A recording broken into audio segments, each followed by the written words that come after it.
Salut à tous, voilà une petite séquence de Movie Star là, sur les temps qui viennent. On va essayer d'avancer un petit peu, on n'ira pas très très loin dans la saison, mais au moins essayer de peut-être approcher, allez, Tour des Flandres, je dirais, ce serait pas mal, ou Paris-Roubaix.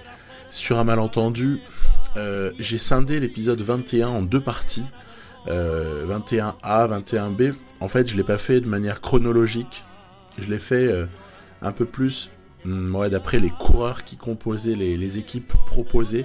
Ce qui fait que dans celui-là, je vais vous proposer bien deux courses avec la team masse en quelque sorte. D'abord, ce sera le Tour des Émirats Arabes Unis qu'on va voir là, qui démarre. Puis ensuite, ce sera un Paris-Nice un petit peu particulier au niveau du variant, puisqu'il a été fabriqué, conçu intégralement par des membres de notre Discord. Voilà, notre Discord que vous êtes nombreux à connaître, peuplé de gens sympathiques qui se prennent pas le chou et qui sont juste des passionnés. L'équipe autour de Mas, bon en plus il y a une petite thématique là, c'est que finalement cette équipe c'est essentiellement des gens qui l'accompagnent une bonne partie de la saison. Par exemple, ça ira jusqu'au Giro, parce qu'en fait là, sur le plan de la planification de saison, moi j'ai prévu un premier pic pour tous ces gens-là qui arrive relativement tôt, et puis un deuxième pic spécifique sur le Tour d'Italie. Donc les membres de la Team Mass, donc puisqu'il faut l'appeler ainsi, c'est évidemment, vous apercevez alors dans le jeu sprinter, rouleur, Bissegger. Après, on a vu IRL que ce coureur a peut-être davantage un profil de rouleur, de spécialiste du contre-la-montre. On a vu qu'il était excessivement performant en contre-la-montre, donc c'est assez intéressant. Mais après, moi, c'est vrai que vu que je joue cette partie-là était sur une database d'origine du jeu, hein, donc ça date quand même de presque un an désormais. Tout n'avait pas été anticipé au niveau du développement de Bissegger, c'est normal sur un jeune cycliste comme ça. On a un petit peu subi sur ce prologue, on n'a pas un très bon classement. Après, c'est pas s'en offusquer outre mesure, moi ça m'a pas choqué. On est comme on est, et puis on est aussi un de moins par rapport à ce qu'on aurait pu prétendre être. On aurait pu être 7. J'en ai inscrit que 6 parce que j'ai eu une blessure et j'avais pas mal d'autres coureurs qui étaient engagés sur d'autres fronts, et donc j'ai été obligé de réduire le nombre d'inscrits. Ça arrive parfois. Pas mal de blessures là en ce début de saison avec Movistar, c'est assez pénalisant. Les étapes sur ce tour UAE, c'est quand même assez souvent, vous reconnaissez un variant relativement classique avec le CLM par équipe au départ, avec derrière la place pour les sprinters. On va voir si on a moyen de l'arracher celle-là. Non, on s'est fait avoir, voilà. C'est Philipsen, Jesper Philipsen, qui la prend. Il faudra que je joue un de ces jours avec Philipsen. Je proposerai sûrement le recrutement de Jesper Philipsen dans une future partie, je ne sais pas laquelle ni avec qui. J'ai décidé de rien à ce stade-là, mais en tout cas, ça me plairait beaucoup d'avoir ce jeune sprinter belge qui déjà montre les dents. Hein. IRL, on voit qu'on a affaire à un client, quoi. Il est chez Alpecin Phoenix avec Merlier, avec Van Der Poel, ce qui fait finalement une équipe commence à être intéressante. Alpecin Phoenix, elle est intéressante parce qu'elle est assez, il y a Dries de Bont, etc. Il y a quelques coureurs qui sont quand même assez intéressants. Oui, alors sur cette étape-là, eh bien, il y a des gens déjà qui perdent gros. On voit ici Vlasov, ça roule donc du côté d'Astana. Kwiatkowski également est lâché. Bon, allez, ça va, ils vont rentrer. C'était toujours consécutif à des chutes en fait.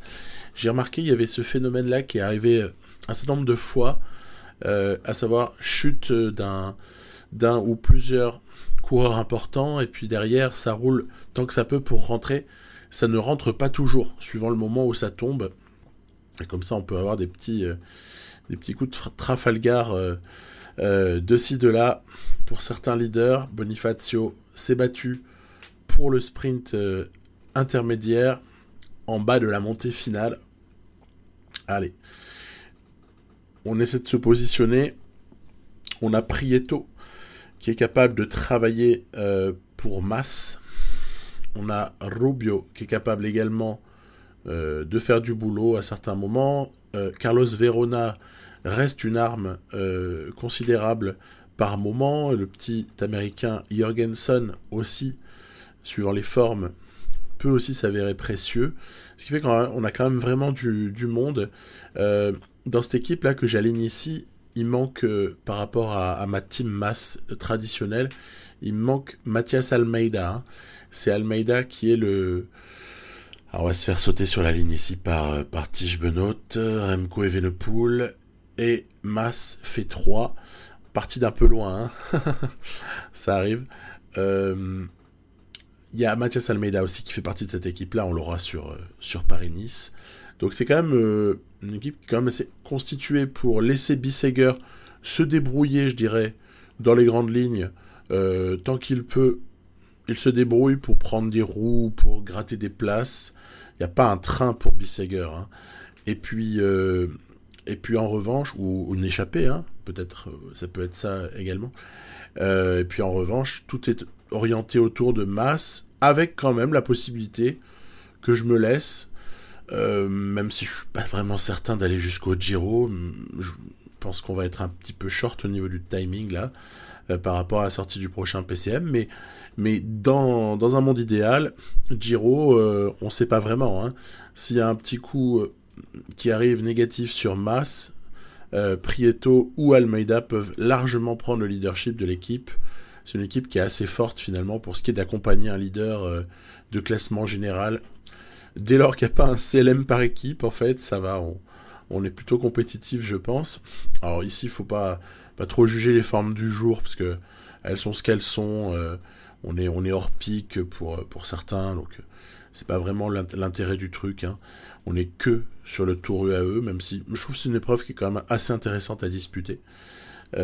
Allez, Jorgensen, Rubio, Verona, on fait rouler hein, chez Movistar, c'est la tactique Movistar, attention. Tactique Movistar très très spéciale, c'est-à-dire qu'en fait, on fait rouler, on se sent bien, et puis par contre, on n'est pas sûr de gagner du tout, hein. Voire même on gagne pas. Donc ça fait du bien un peu de réalisme hein, de temps en temps au niveau corrélation entre tactique et résultat obtenu, vous voyez. On a fait rouler, on avait des bonnes jambes, on était vraiment pas mal du tout, mais en fait on se fait avoir à la fin quoi. Voilà. Benoît bien en forme d'ailleurs. Hein. Il avait fait 1, il fait 2. Adam Yates l'a emporté sur cette butte finale. Nous on n'a pas existé hein. Dans le final, il n'y a rien à dire, on a été mais complètement absent en vérité des débats. Cela dit, Mas est à 32 secondes, et comme il y a encore une arrivée au sommet, sur ce tour des Émirats, l'espoir, franchement, est bien là, et on est très très loin d'avoir posé les armes, y compris pour la victoire au classement général, hein, à ce stade-là. Donc, étape 5, on se positionne de manière habituelle, sans trop se prendre la tête. Le vent n'est pas très important, tant mieux. Ça évitera peut-être que certaines cassures interviennent. Et on va, comme ça, assister à une étape. Bon, c'est soit ennuyeux, soit si on a un petit espoir pour un sprinter, on s'en frotte les mains, on est content. Puis on réfléchit un petit peu si on va fabriquer un petit train ou si on va prendre une roue. Moi, j'ai pas le choix.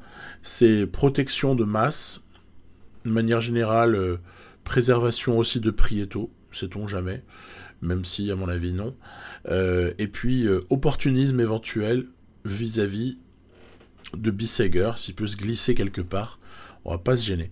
Donc c'est ça la démarche ici sur l'étape 5, et en fait il va se passer quelque chose, voilà, ici c'est une chute pour Enric Mas, on est dans les 20 derniers bornes, c'est un peu le pire moment pour chuter, enfin il y aurait aussi terrible, ce serait à 10 bornes de l'arrivée, hein.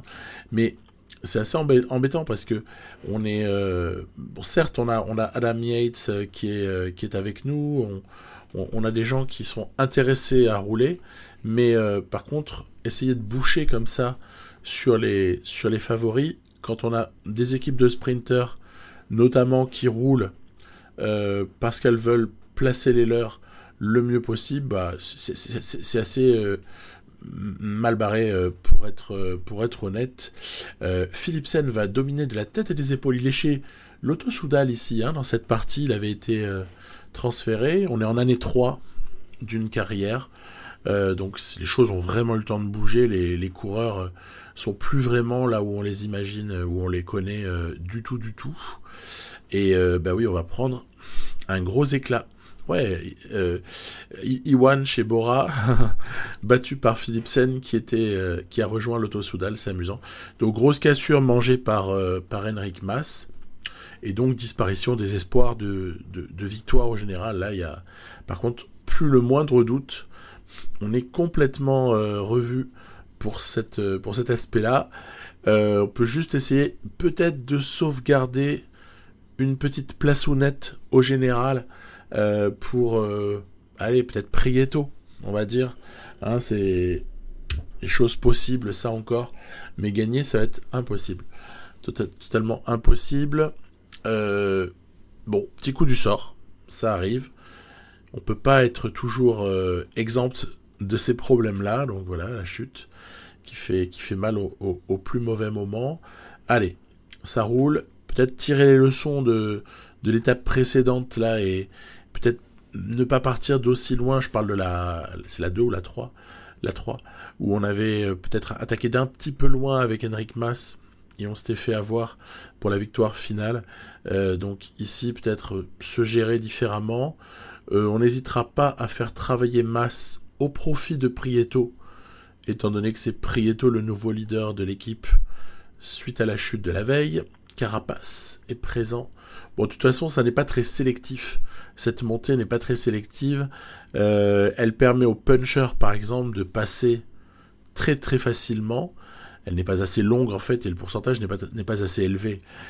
Donc, les punchers sont de la partie. Certains grimpeurs, bien évidemment, aussi. Et à la toute fin, on va se retrouver un peu à court de barre. On est tout simplement moins fort, hein. C'est tout, hein. Il n'y a pas grand-chose à dire. Quand on voit à l'avant, voilà, ici, c'est Richard Carapace ultra dominateur sur cette montée qui gagne avec 2 vélos d'avance. Et puis derrière, une petite place donc pour Enric Mas, suivi de près par Prieto et Benoît. Et donc une 11e place au final pour Prieto à prévoir. Ouais, parce que je vais pas chasser la bonif. Hein, donc il y a quand même de grandes chances pour que ça termine 11e. Tout ça, parce que l'étape 7 donc, est a priori promise aux sprinters. Donc bah, on va y aller hein, assez rapidement. Résumé relativement court. On se retrouve dans le final de l'étape 7. Positionnement de Bissegger pour essayer, je dis bien essayer, de pouvoir accélérer au bon moment. Voilà, on va essayer de lancer. Alors je lance mon train avec les mecs qui ont l'accélération la moins pourrie en fait du lot. Donc bah c'est pas si loin et ça va, on n'est pas ridicule. Ça fait top 5, ça va. Top 5.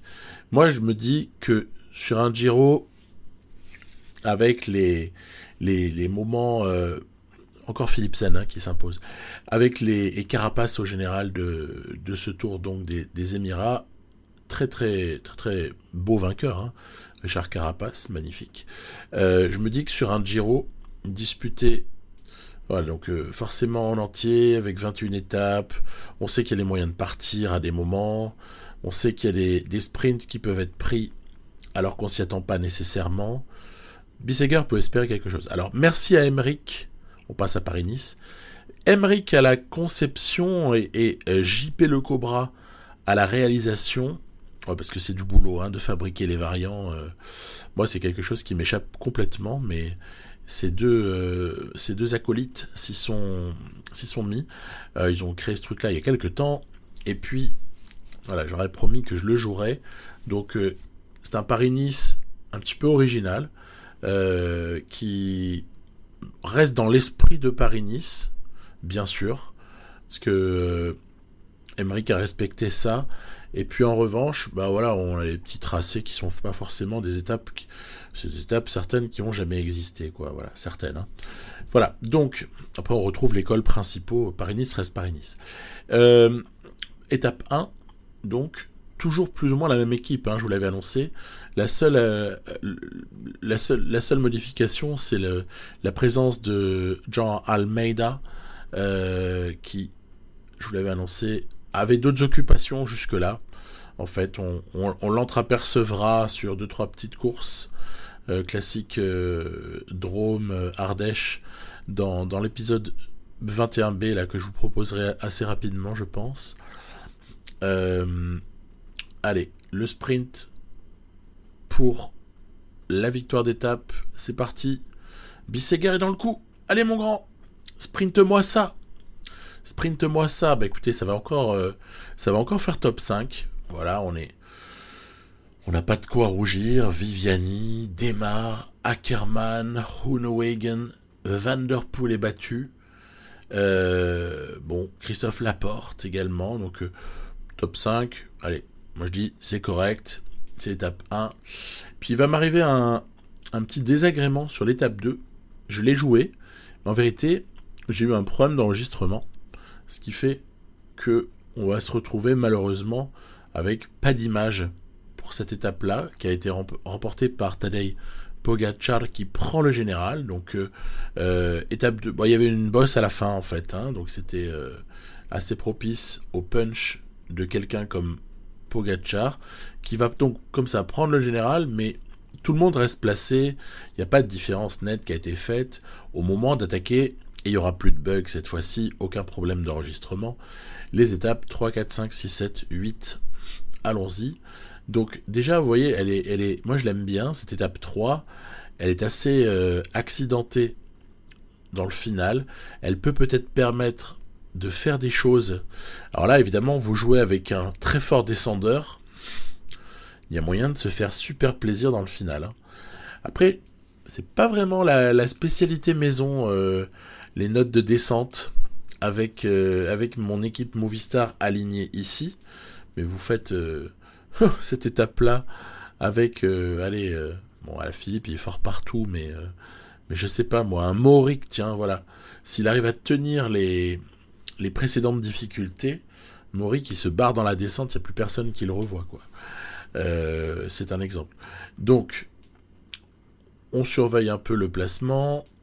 On n'a pas du tout pour ambition de prendre les rênes de la course.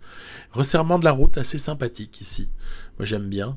Même si des fois on peut se prendre des blocs. Alors, tout spécialement en multijoueur, mais là c'est pas le cas.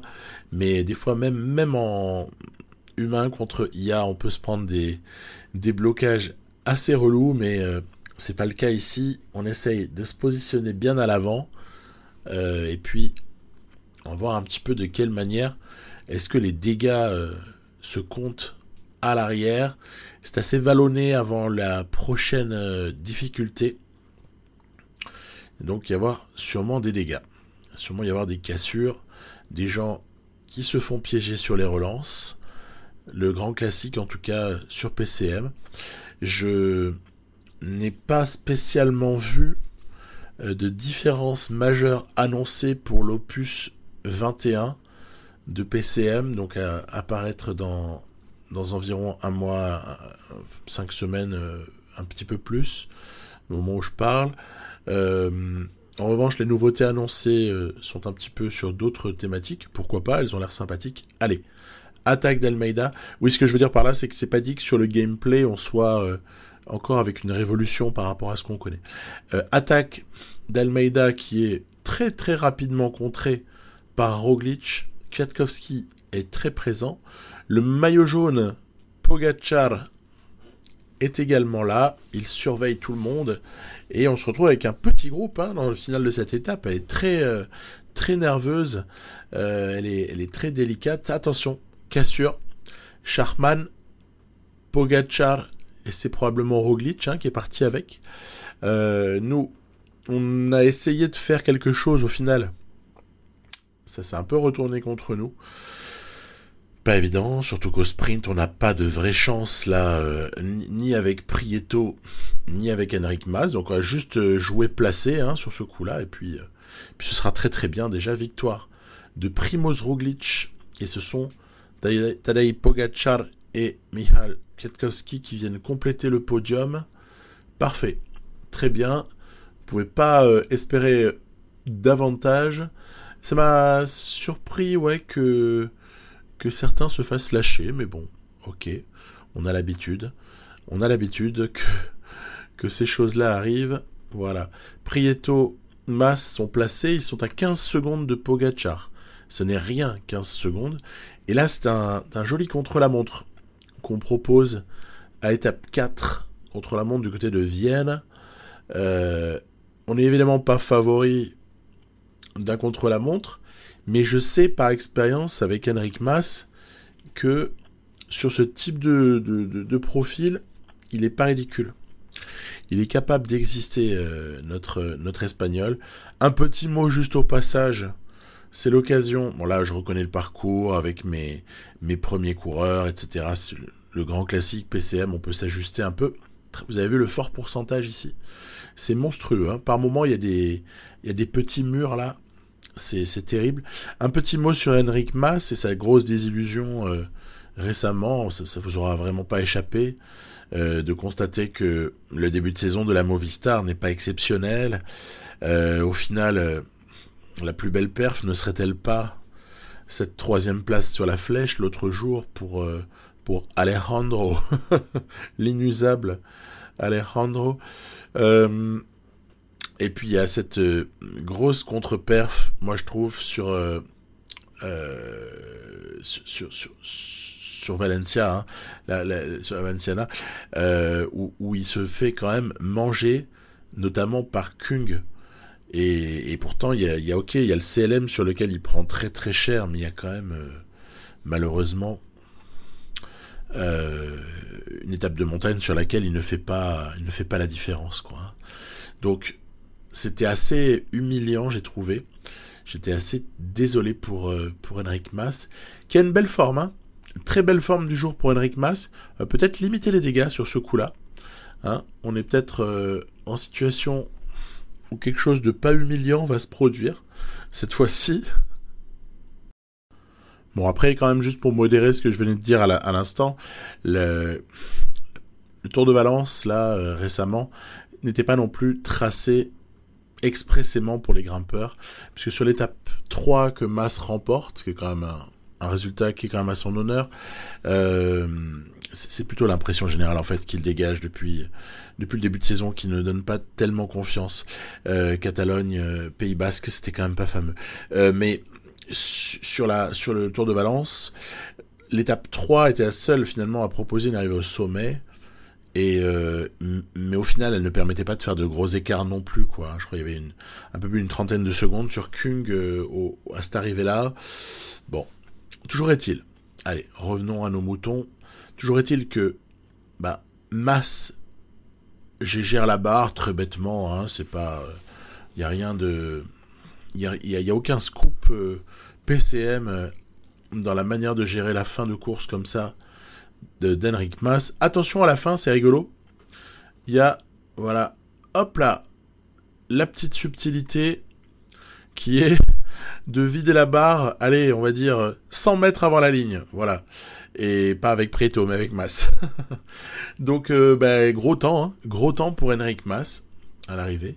Seul Tom Dumoulin a pu le battre, ce qui constitue quand même une drôle de perf. Et Mas termine comme ça devant tout un tas de coureurs qui sont bien meilleurs que lui. Alors attention, hein, il y a quand même Kwiatkowski, Roglic, il y a du client à venir. On est très très loin de pouvoir savourer une 2e place, mais Pogačar, quand même le nommer. Donc pas évident l'histoire, mais en même temps, voilà, Kwiatkowski, incroyable, mais vrai, la puissance de la note de montagne.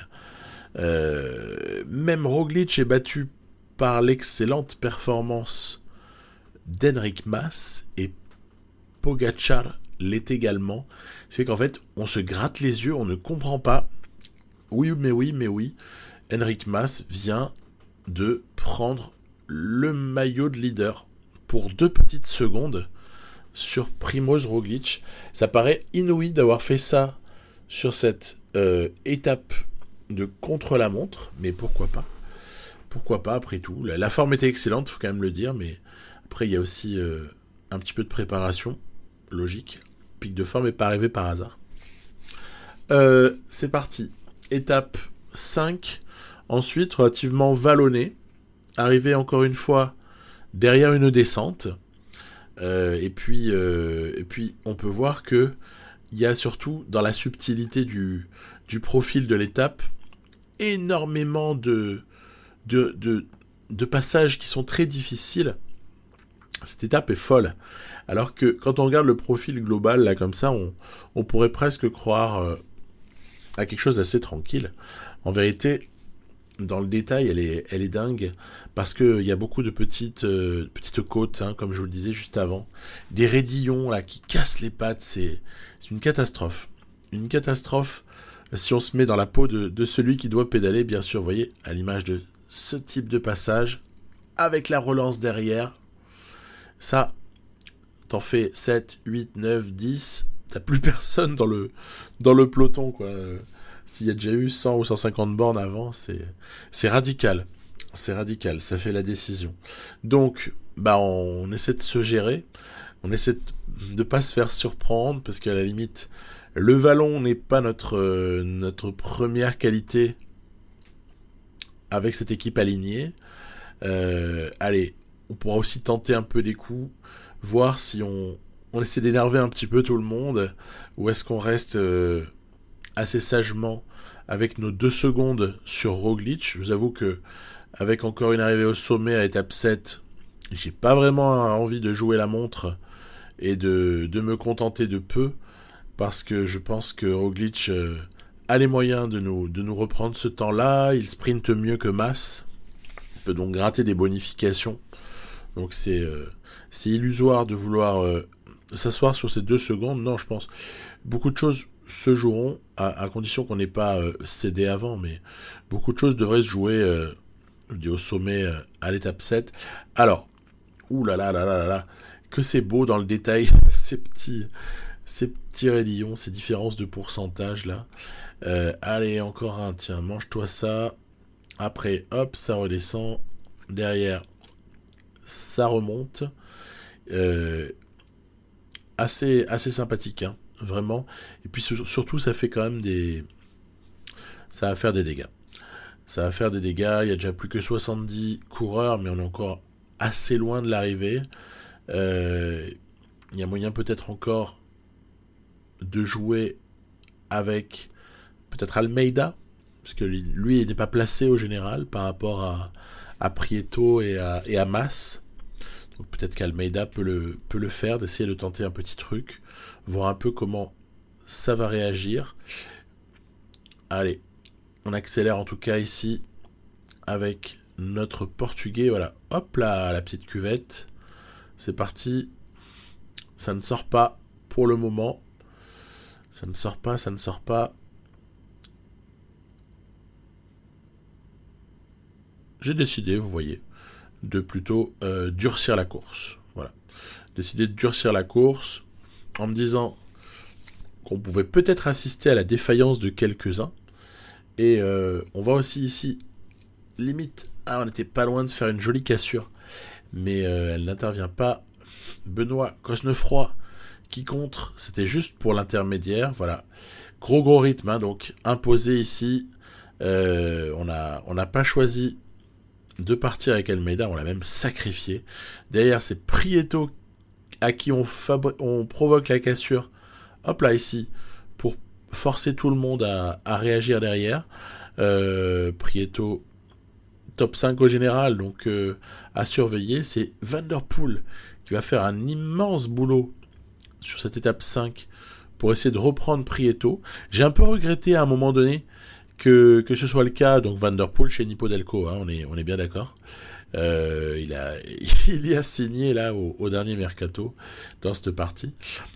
Ouais, donc on a été repris avec Prieto par l'excellent travail de certains qui ne jouent pas le général. Derrière, c'est le contre de Maximilian Schachmann. Et du coup, moi, je l'entends pas de cette oreille, parce que je me suis fait rouler dessus, donc il est hors de question que je ne fasse rien. Et derrière, on n'a plus qu'à lancer les sprints, hein, mais n'espérons pas trop, parce que il y a une fusée nommée Van Der Poel qui a choisi de lancer à un moment donné, après ses gros efforts pour revenir dans la descente. Van Der Poel s'impose de très belle manière, mais surtout, allez, cassure, oui, cassure subie par Roglic, qui perd 1 minute sur ce coup-là. Donc là, l'immense nervosité, le gros travail d'Almeida et le sérieux de notre équipe, plus les bonnes formes, disons-le, auront fait la diff sur cette étape-là. Ça fait qu'on a maintenant une petite avance au général au moment d'aborder Manosque-Grasse, une arrivée à Grasse, donc dans l'arrière-pays cannois. Donc on se rapproche de Nice très tranquillement là, sur ce coup. Bissegger part en échappée, oui, on a dit qu'on pouvait lui éventuellement l'envoyer parfois. Quand il a de bonnes formes, il peut peut-être grimper correctement. C'est sûr qu'il grimpera pas comme Dylan Teuns, hein, mais il y a peut-être des choses à faire avec lui parfois dans les échappées. Encore une fois, un profil difficile, avec de nombreux petits passages difficiles, avec des pourcentages un peu coquins, et encore une fois une étape piégeuse sur laquelle on va essayer de s'accrocher. Jusque-là, le puncher, on me dirait le puncher, ouais, bof. J'allais dire le puncher qui a une équipe solide autour et qui peut faire péter, peut vraiment s'éclater sur ce variant Paris-Nice. Oui, mais à condition que le puncher n'ait pas pris 3 minutes dans la figure au contre-la-montre de l'étape 4. Donc, c'est quand même à nuancer. Un parcours qui peut donner, à mon sens, une chance à plusieurs types de profils. Je le trouve donc vraiment intéressant à jouer. Au passage, pour ceux qui seraient intéressés par ce variant, je me doute bien que nos amis du Discord se feront un plaisir de le partager, si tant est que certains d'entre vous veulent le télécharger. Hein. Je pense pas qu'il existe sur une quelconque database. Vous le trouverez pas ici ou là. Hein. Il sera, à mon sens, à télécharger là-bas, sur la rubrique création de notre serveur Discord.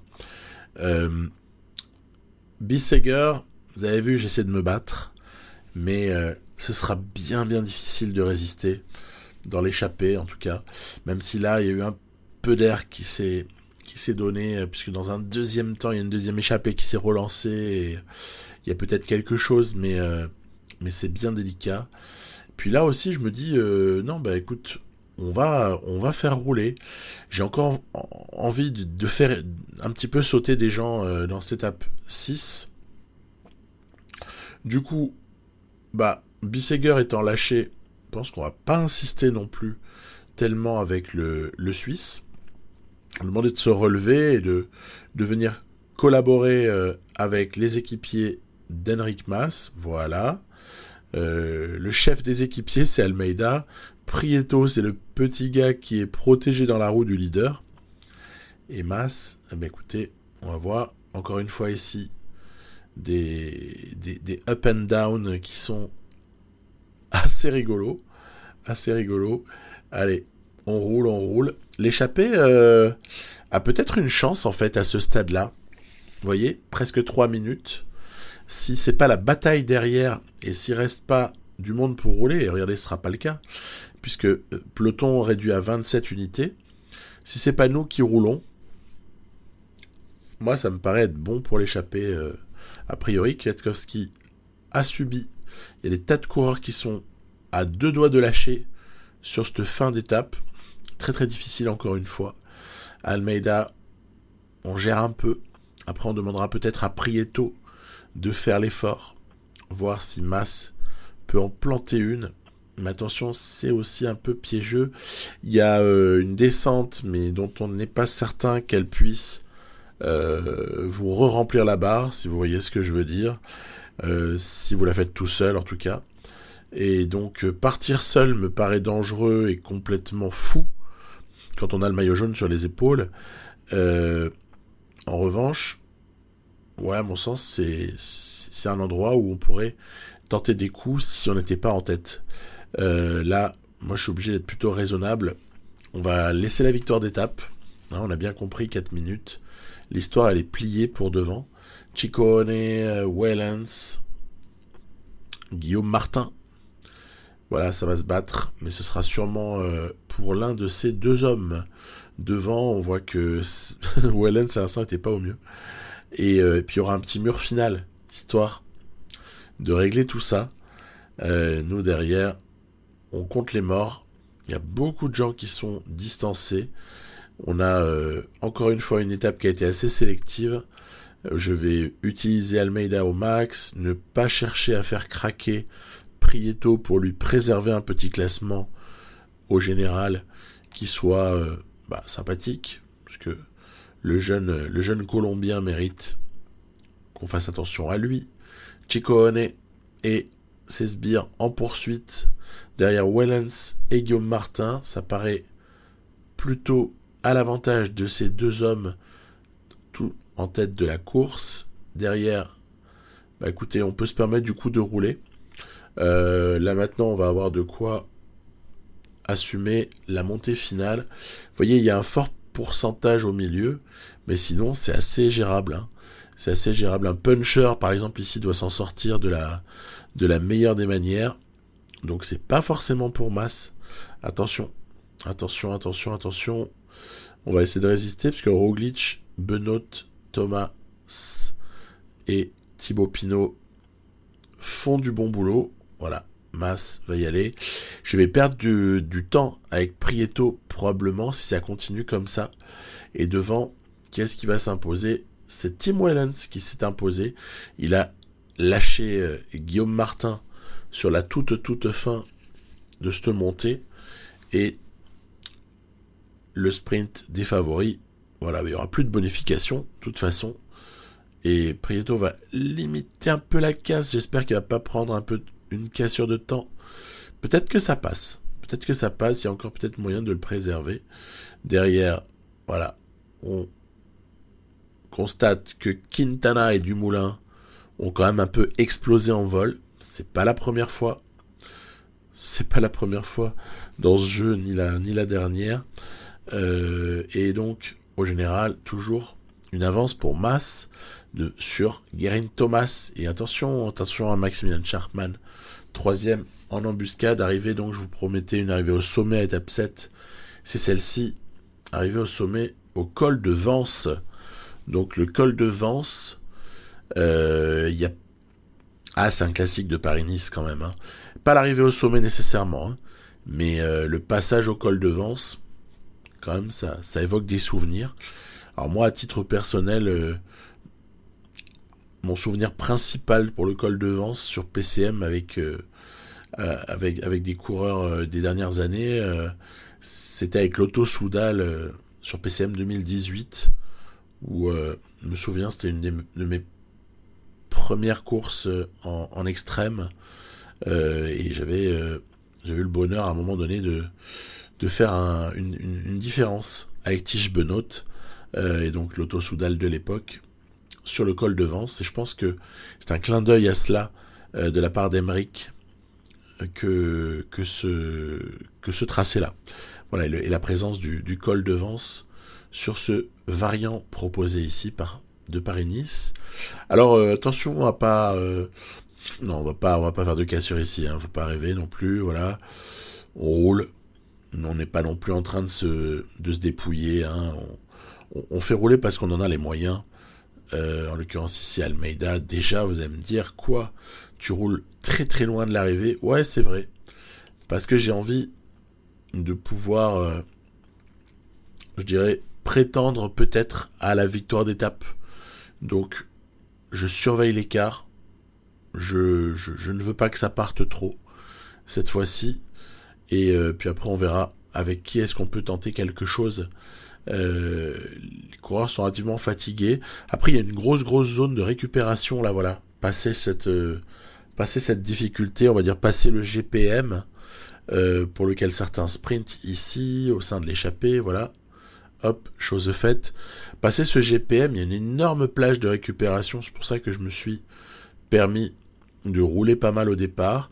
Derrière, il y a une ascension à respecter. Puis ensuite, il y aura quand même aussi un peu de récupération avant la montée proprement dite du col de Vence. C'est pour ça que on peut se permettre sur cette étape, on peut considérer l'étape reine, cette étape 7, c'est l'étape reine de ce Paris-Nice. On peut se permettre d'avoir roulé peut-être un peu trop vite. C'est un jeu, faut bien s'amuser aussi de temps en temps. Voilà, col Saint-Michel. Col Saint-Michel avec de fort jolis pourcentages, notamment un passage à plus de 10% là, proche de la fin de l'ascension, qui est assez intéressant. Voilà, de jolis pourcentages, je vous les promettais. Ils sont là, 15% par moment. Attention. Qui est présent devant? Wellens encore, Bardet, Neylands et Ciccone. Toujours le métronome Almeida qui aura assuré un très bon train dans cette montée. L'écrémage du peloton. Est-ce qu'on est surpris? Pas vraiment, on a fini par rouler, on a fini par leur faire beaucoup de mal en fait. À ces coureurs du peloton, voilà, Almeida peut se reposer un petit peu. Un poumon, sur ce Paris-Nice, Almeida, oh là là là là. Il abat un travail mais colossal Almeida, qui méritera d'être récompensé un de ces jours. Si j'ai l'occasion de le faire, je le ferai dans cette carrière, probablement. Il mériterait de gagner quelque chose, ce Jean Almeida. Après, il faut dire qu'IRL aussi, le coureur, je trouve, est assez attachant. Il fait preuve de cœur. C'est quelqu'un dont j'étais franchement assez fan pendant le dernier Giro. Je trouvais, il me faisait de la peine en plus sur les séquences là où il s'est retrouvé.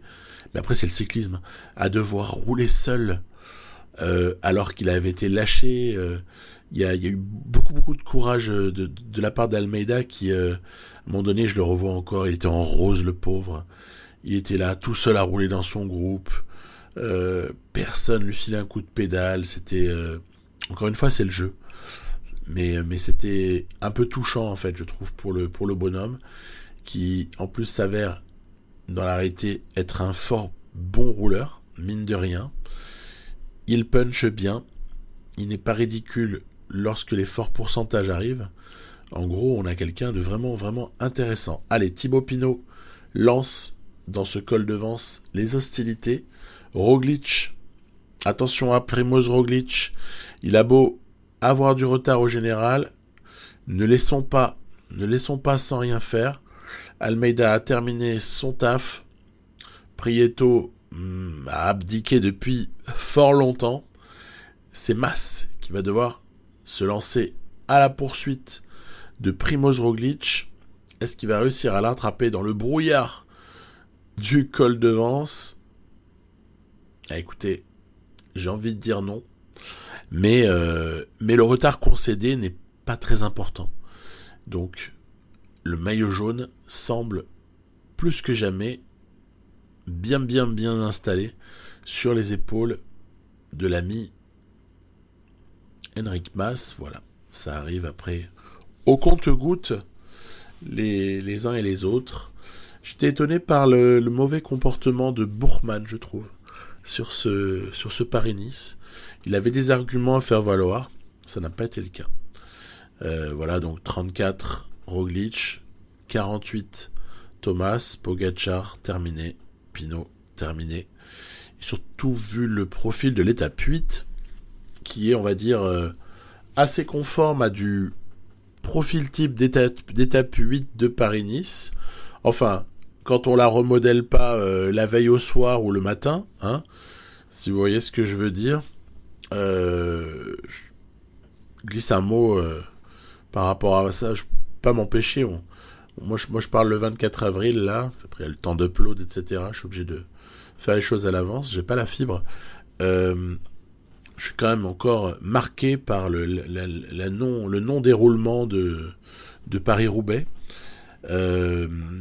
Et de la même manière, marqué aussi par cette espèce de psychose provoquée apparemment par certaines autorités politiques qui ont fait que l'étape 8 a dû être remodelée sur Paris-Nice cette année IRL en urgence.